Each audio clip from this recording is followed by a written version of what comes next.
Et le thème tiré au sort pour ce soir est l'environnement. Nous allons parler donc environnement avec vous, Damas Tewira Yorana.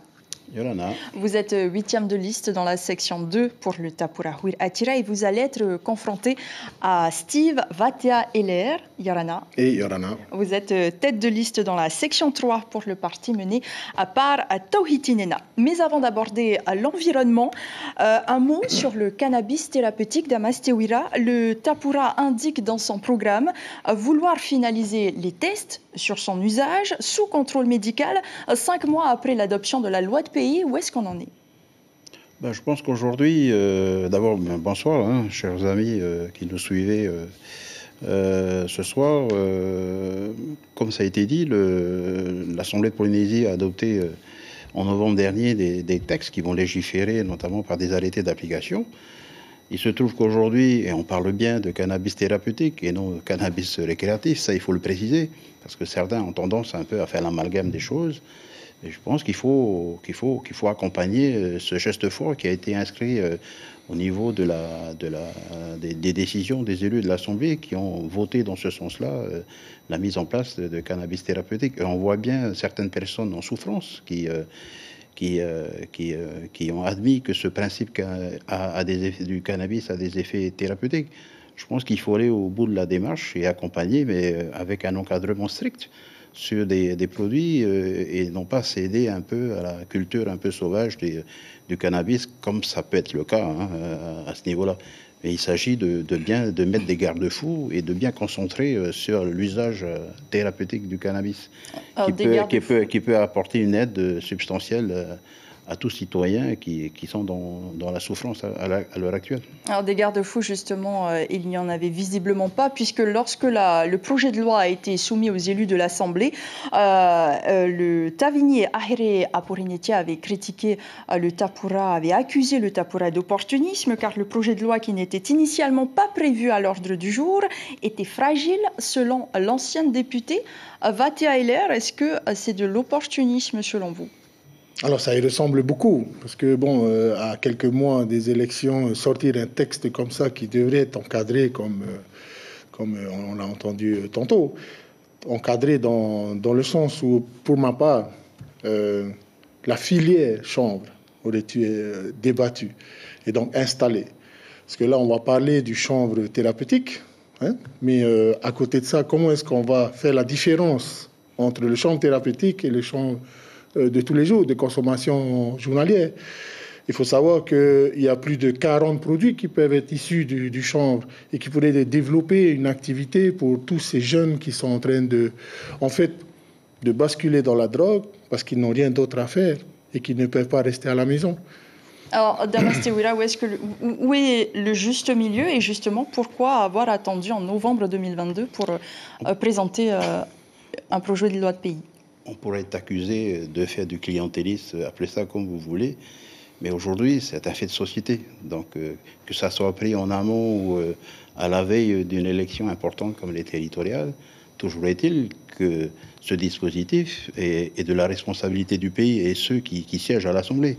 Donc, qu'on le décide de le prendre aujourd'hui ou demain ou à la veille, qu'importe, mais il faut qu'on le fasse, parce que c'est un sujet de société aujourd'hui qui crée beaucoup de tensions entre ceux qui attendent qu'on légifère dans ce sens-là. Et je suis d'accord qu'à l'issue du chanvre issu du cannabis, il y a beaucoup d'autres moyens de valoriser un peu cette filière-là. C'est ça que je veux dire. Alors justement, vous dites que vous êtes accusé de clientélisme. Hauma Ohi, aujourd'hui, n'en parle pas du tout dans son programme. Est-ce que aussi c'est marqué sans désintérêt? Non, pas du tout. Pas du tout. Nous portons un grand intérêt à tout ce qui touche à la jeunesse. Par contre, il y a beaucoup d'études à lancer au préalable de voter une loi comme ça, qui débarque comme ça, comme une cerise sur le gâteau. Et les études, ce serait le produit fini, quel pourcentage de cannabis il y aurait à l'intérieur et quelle serait la qualité du produit qui serait à produire. Pour l'instant, on a des produits artisanaux qui sont disséminés un peu partout, illégalement, et donc il va falloir encadrer tout ça. Pour l'instant, la loi ne le prévoit pas. Alors, rien n'a été fait, Damas Tewira.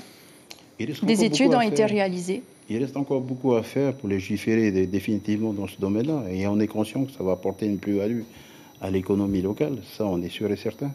Mais encore faut-il de faire les choses bien et durablement. Alors, nous allons parler maintenant environnement. En 2020, la part d'énergie renouvelable dans le mix énergétique de la Polynésie était de 30%. Le Tapura se fixe toujours pour objectif d'atteindre 75% d'ici 2030. Même les professionnels estiment qu'un objectif de 50 à 55% à l'horizon 2030 est plus réaliste. Alors, Vathia Hilaire, est-ce que se fixer cet objectif, c'est prétentieux ou réaliste ? Il faut être prétentieux, à mon avis, parce que nous avons 40 ans de retard sur le développement de toutes nos énergies renouvelables. Moi, je prends pour exemple le retrait du CEA, qui a développé l'énergie nucléaire en utilisant la population et la Polynésie française. À son retrait, on aurait pu devenir le centre des essais des énergies renouvelables. Il y a eu plusieurs projets de lancement des filières hydrogène qui auraient pu déboucher sur un financement du pays uniquement avec l'hydrogène, qui n'ont jamais été développés. Il y a l'énergie solaire qui pourrait être développée par le pays. Bon, on n'a jamais eu cette envie de partir dans l'investissement de l'énergie renouvelable. Pourquoi ? Peut-être parce qu'il y a des intérêts avec les carburants, les sociétés de carburants. Mais Haumahui a pour mission, s'est donné pour mission et pour objectif de lancer les énergies renouvelables d'ici 2030 et de s'autofinancer. C'est-à-dire que le pays allait financer les projets qui se lanceraient dans les énergies renouvelables. Damas Tewira, il y a des conflits d'intérêts entre le pays et les sociétés de carburant, comme vient de l'affirmer Vathia Hilaire.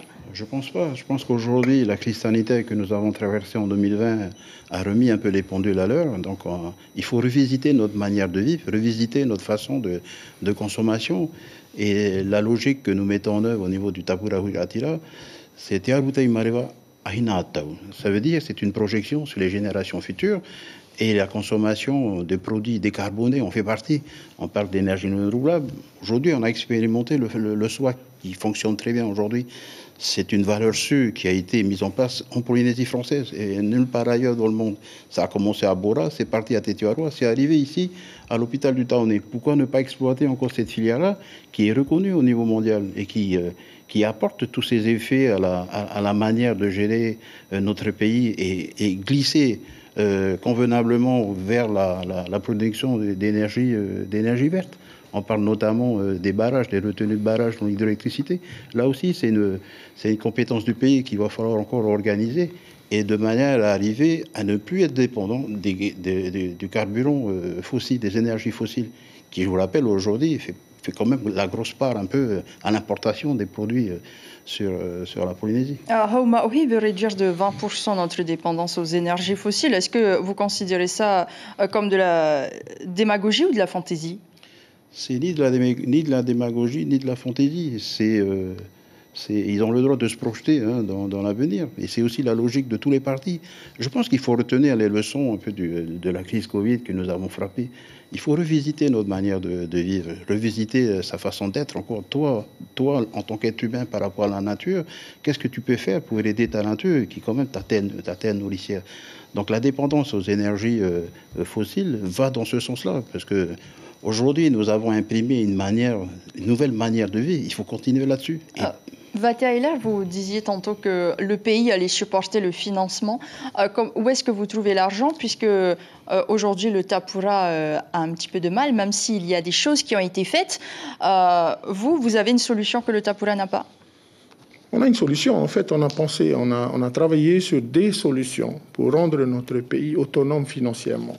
Dans un premier temps, on pourrait territorialiser le DT. Ce qui, en fait, toutes les mesures que nous allons mettre en place seront mises en place pour éviter les fuites de capitaux vers l'extérieur. Et toutes ces fuites de capitaux, logiquement, devraient rester au pays et nous permettraient de financer les énergies renouvelables, de financer la santé, de financer l'environnement, la protection de l'environnement. Pour l'instant, nous sommes obligés de demander à l'État de nous venir en aide pour le financement de nos projets. Sachant que l'État lui-même... Vous parlez des 7 milliards du Fonds Macron ? Puis 7 milliards du Fonds Macron, entre autres. Mais l'État français, aujourd'hui, est endetté à hauteur de 3 000 milliards d'euros. Nous sommes endettés à hauteur de 150, 130 milliards d'après certains.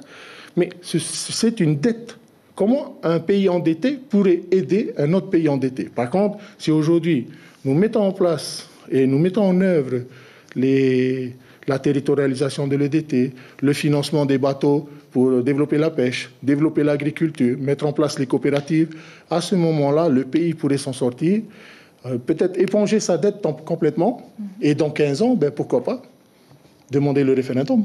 Damas Tewira, entendre votre opposant, ça a l'air aussi simple comme bonjour. Est-ce que c'est aussi simple de mettre en place une politique de l'énergie renouvelable assez rapidement? Malheureusement, non. La mise en place d'une politique renouvelable s'étale sur un certain nombre d'années.